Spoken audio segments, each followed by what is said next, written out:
man. No perplex, them gun El City. And a nation we go down. You perplex me flex, you make me get vexed. While you sure get catch. Disrespect and make me get wild. Running and make. Oh God. Baseline, baseline, baseline. But if you live by the gun, you cheer when we said police back you up, you get a shot in your head. Live by the gun, idiot, understand. You get war, mix this. Pussy you feel it with the farm of reputation. Two of the greatest columns in dancehall, without no shadow of a doubt, is Bountykiller and Beenieman. But there's many in dancehall who always question, and this always come up in the dancehall, where many times we wonder if Bountykiller never clashed with Beenieman, would Beenieman have been this big giant? Would Beenieman have been this big column? Or would he have been that successful in his career?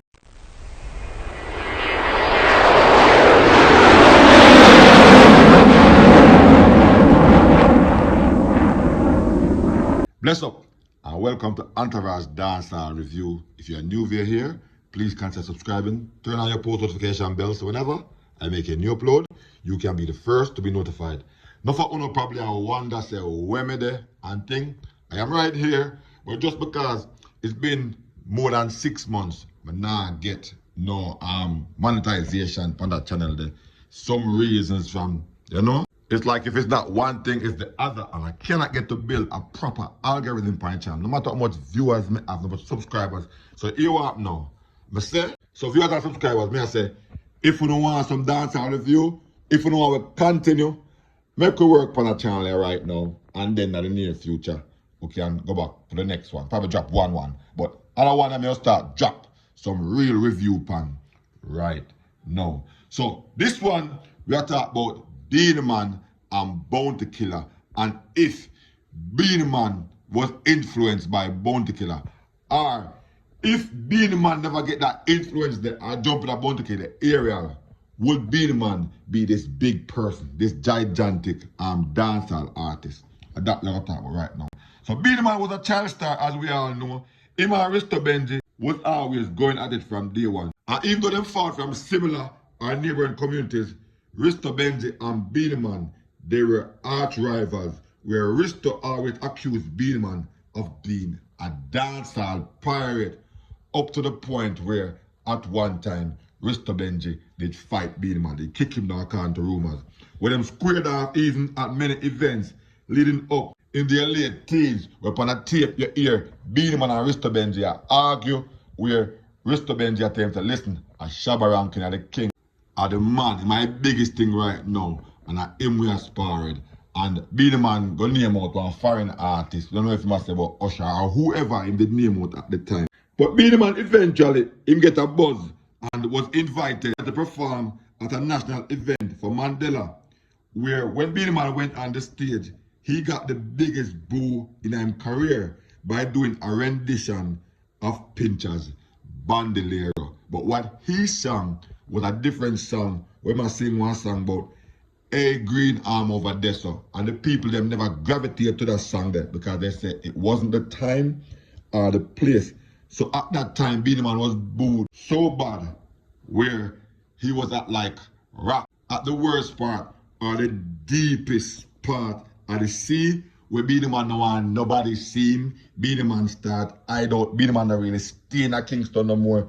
Beenieman find himself in a Linstead, where he start hang out with Gypsy King, Tony Curtis, and a few others. And him have some family down there, so I guess him did go and chill out with his family them time. But at the same time, there was this gruff-faced DJ from Seaview Gardens named Bounty Hunter, who eventually had to change his name to Bountykiller. Because when him start out, him Bounty Hunter, and then him one man get now one dreadlock, did have the Bounty Hunter, and one big fight almost ensued. So Rodney Price had to change his name to Bountykiller, and then he was getting a buzz. So when Bountykiller fought upon the scene, just about everybody had his name on their lips.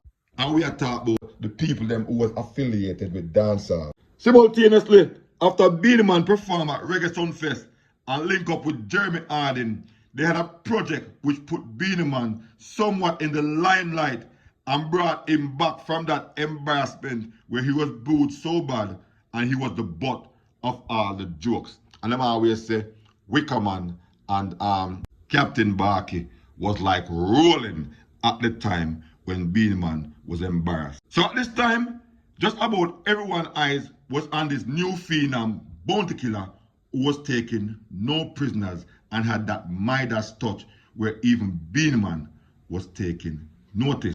At one point, Bountykiller did a song called War and a Good Sitting. And Beenieman on the same rhythm basically went off the same pattern with Matey and a Good Sit. And we have to say, probably Bountykiller did make that one there slide. But when Killer did a song called A Guy Aspire That Fit Die, Copper Shot in him heart or in him eye, and Beenieman countered with, like in the same area, the same melody, and him sing, some man a bad man, wicked man, not take man for tie, Glock in a me hand, ma kill and destroy. This was when all hell broke loose, and Killer was vehemently upset, to say the least, when him decide say, anyway, him say Beenieman is going to kill him lyrically. Bountykiller was of the notion, as well as enough other people in dancehall, that Beenieman was pirating him style, and definitely Beenieman a follow him up. But at the time, Bountykiller probably didn't realize Beenieman was influenced by Bountykiller's style and pattern. Because anything that Killer does in dancehall, Beenieman either do a similar tune, or him do something in the same melody, or doing a counteraction. But Killer never liked this none at all. So rather than Killer feeling flattered and anything, Killer was aggravated to the point where it seems like he might have lost his cool and got very emotional, where he went all the way out for Beenieman. And this was where Beenieman Moses Davis capitalized on that opportunity, where even Killer at one point, one of his songs said, if me never war with you, you wouldn't bust. Which was lyrics, because Beenieman didn't have the bust of all the songs we talked about previously, but maybe Killer was talking about Beenieman being that giant in dancehall, that column where he got so huge after Killer take him on a clash or as a rival, where Killer should have seen that Beenieman was basically influenced by him.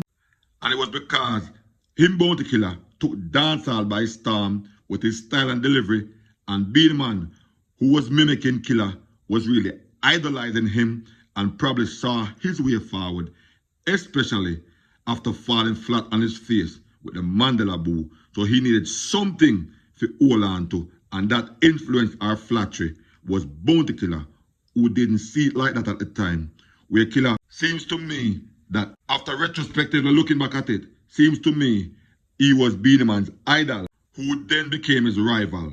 This conclusion of Beenieman idolizing Killer was drawn from the patterns of Beenieman's songs in those early days of Beenieman's career, while Killer was the man in dancehall. So after looking back at it, we're not really sure if Beenieman would have made it so big if Bountykiller, who was obviously his influence, hadn't rebelled against Beenieman, who was using his style or his melodies in some or most of his songs. Some people in dancehall even believe that Beenieman have had a more successful dancehall career than Bountykiller, who obviously not only played a major role in Beenieman's career with the rivalry, but also did Bountykiller's influence play a bigger part in Beenieman's career when he started to mimic Killer by using his styles, melodies, and so forth.